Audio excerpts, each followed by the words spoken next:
শুরুতেই বলেছিলাম ছাদ বাগানে গিয়েছিলাম মামার বাড়িতে। সেই ছাদ বাগানে যেয়ে দেখি বিশাল বিশাল বড়ই ধরেছে, বড়ই গাছ লাগিয়েছে। পাশাপাশি ছিল ধনিয়া পাতা, সেই পাশে ছিল মরিচ গাছ, অনেক রকমের গাছ। পুরো বাগানটাকে আমি আপনাদের সাথে একদিন শেয়ার করব।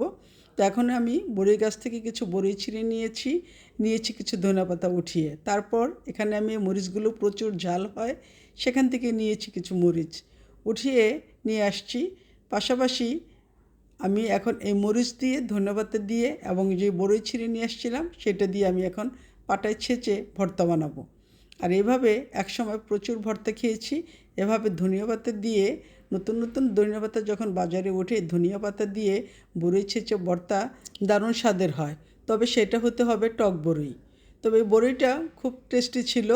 এখানে আমি সব কিছু দিয়ে, দুটো শুকনো মরিচ নিয়েছি, সে কাঁচামরিচ নিয়েছি, সে গাছের ধনেপাতা নিয়েছি, নিয়ে আমি এগুলোকে বেটে নিয়েছি, সাথে সামান্য একটু লবণ নিয়েছি। নিয়ে বেটে এখানে আমি এক এক করে বড়িগুলোকে ছেঁচে নিব।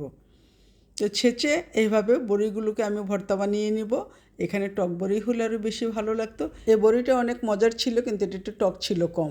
তো এভাবে ছেঁচে ভর্তা বানিয়ে খেলে, সাথে যদি হয় ধনিয়া পাতা, ভীষণ স্বাদের হয়।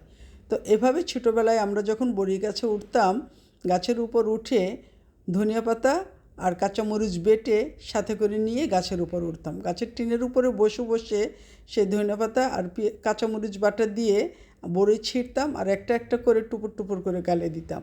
তো আমার মামার সেই ছাদের উপরে গাছটা দেখে আমার সেই ছোটোবেলার কথা মনে পড়ে গেল। ছোটোবেলায় এভাবে বড়ি ছিঁড়ে ছিঁড়ে খেতাম। তো ধনেপাতা আর কাঁচামরিচ বাটা দিয়ে বড়ি খেতে কিন্তু দারুণ টেস্ট হয়, অনেক ভালো লাগে। আহারে কি স্বাদের বড়ই ভর্তা! এই বড়ই ভর্তার স্বাদের কথা আমি কিন্তু এখনও ভুলিনি।